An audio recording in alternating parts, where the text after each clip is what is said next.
In high school, we all have learned the composition of gases in our atmosphere.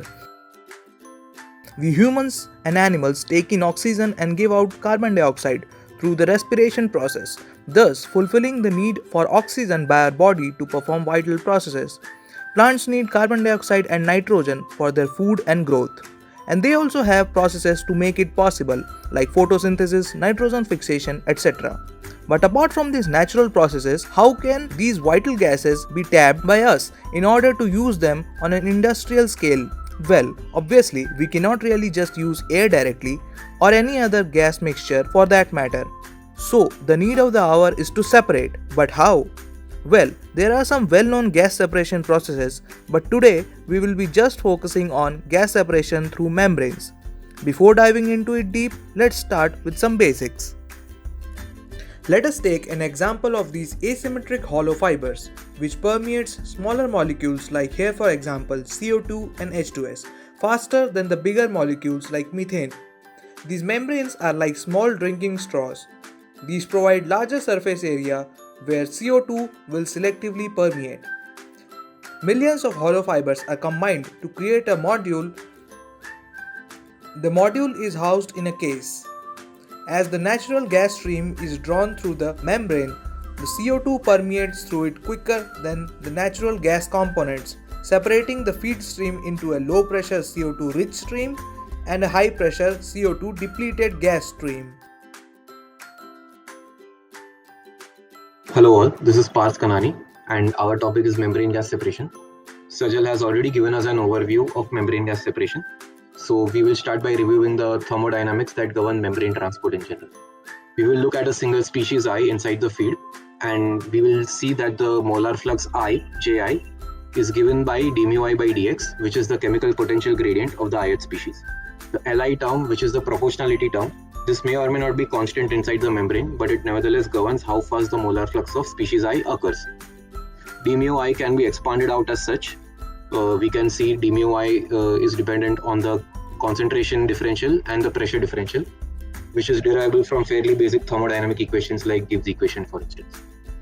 The assumptions underlying the thermodynamic equations we've developed are the gases are in equilibrium on either side of the membrane. We have also isothermal transport assumption, which is evident from the absence of plus something into dt term in the second equation. We also have a steady state assumption, that is the d mu I by dx and the Ji are constant in time.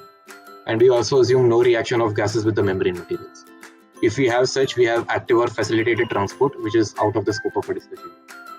So now let's look at two transport models. The goal will be to reduce the thermodynamic equations we've developed to transport equations that we all know and love and we have studied in our course. So now let's look at two models, solution diffusion model and the pore flow model. In here, the ith species dissolve through the membrane, diffuse through the membrane and leave as permeate through the other side. And the driving force in this model is the solvent activity in the membrane. In the pore flow model, the driving force is the pressure gradient inside the membrane. Now let's understand by the way of a schematic. So we can see the schematic. This is the feed side and this is the permeate side of the membrane. We can assume a constant feed input and a constant rate at which the permeate is removed. In the solution diffusion model, there is a chemical potential gradient within the membrane, just like there is in the pore flow model. But in the solution diffusion membrane model, the pressure gradient is flat, whereas in the pore flow model, there is a non-zero pressure gradient. The solvent activity is flat here, whereas it has a gradient here. So in the solution diffusion model, the chemical potential gradient is caused by the solvent activity, whereas in the pore flow model, the chemical potential gradient is caused by the pressure gradient itself. We can also see that the pressure difference exists on both sides of the membrane in both models. And in the end, we will reduce the equations from thermodynamics to the equations which are governed by the pressure difference as a whole when we look at the global picture of this. Now let's look at the equation for both models. From the pore flow model, if we neglect the concentration differential term, we get Ji equal to this. The d ln gamma I Ci term has vanished.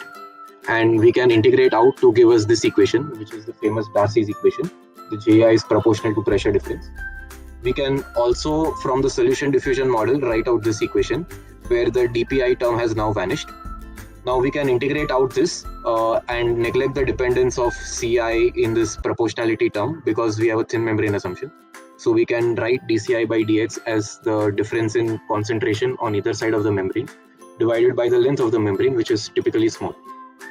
So now that we have established this, let's look at how this behavior is in gases. So in this equation for gas transport, let's look at these equations. We have mu I equal to this. This is just the Gibbs equation integrated out. And this equation is derived from the previous equation that we saw, where this is the contributing term from the previous equation. And this is nothing but the chemical potential at the feed side of the membrane in the inner side. Now we have this, which is derived from the first equation itself. We can see that the concentration on the feed side of the membrane is given by this, and we see this exponential term which vanishes to 1 in the limit of high initial pressure. So if Pi naught is very high, we can neglect this term. We can have perturbative corrections to this term, but we will not include this in our model. So if we do it for both sides of the membrane, we can get Ji equal to this. So again, we have shown that Ji reduces to a term proportional to the pressure difference on either side of the membrane. So we have already seen how from basic thermodynamic considerations, we can derive the transport equations across membrane, as we are familiar from our course. Now let us look at qualitatively the multi-component membrane transport. We have already derived single component membrane transport equations. So we can see qualitatively A and D kind of transport, which we have derived equations for. A is the pore flow model and D is the solution diffusion model viewed qualitatively. We can also have another kind of model, which is the Knudsen diffusion model. How this is derived from our thermodynamic considerations is out of the scope of our discussion. And also another kind of model, which is a molecular sieving kind of model, which separates gases or liquids based on their molecular sizes. But in gas transport, such models are rare, so we will not discuss them either. Now let us look at a global picture where we have feed, retentate and permeant parameters. N and P are the mole fractions and pressures respectively. Q is the flow rate, and dash and double dash indicate feed and permeant side parameters respectively. Now let us look at the equations. We will build on our original assumptions. So J is proportional to pressure difference on either side, and necessarily we need to have a non-zero driving force for the transport to occur. So the equations are given as such.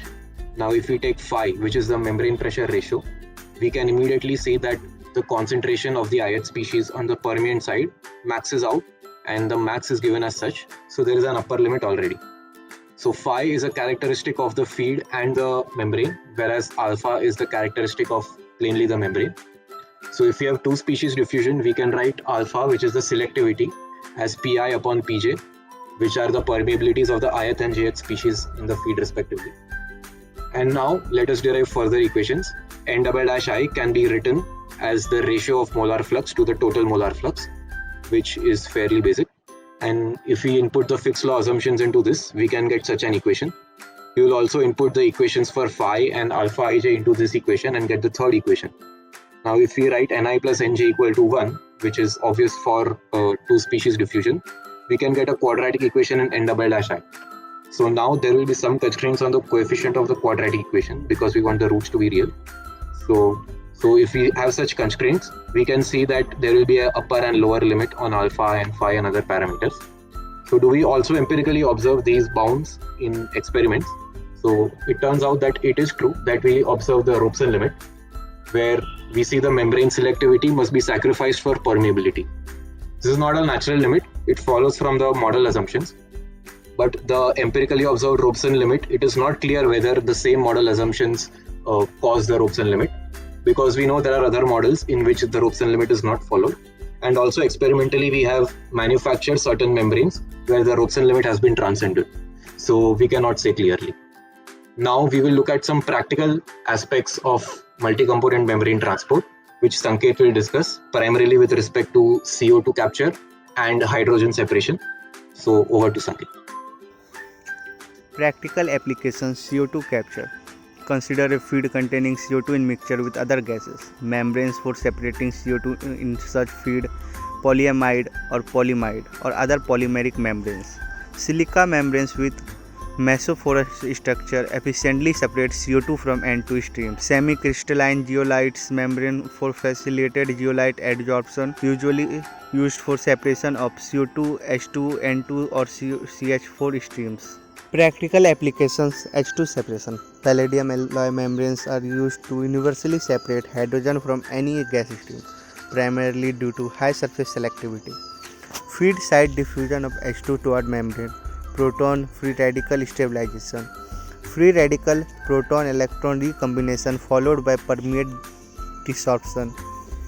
Diffusion of molecular H2 in permeate away from surface. This is a form of facilitated transport, so our previously discussed model don't follow. Challenges involved with membrane separation. Difficult to nail down transport mechanism for all components of the feed. Difficult to generally analyze variation in mechanism under varying feed condition or process parameter. Membrane separation work under a very narrow set of operating conditions for most processes. These processes aren't very economical. Example, especially membrane based CO2 capture from air stream. Poor life cycle of membrane module cannot handle mechanism, thermal stress, surface poisoning or grain boundary.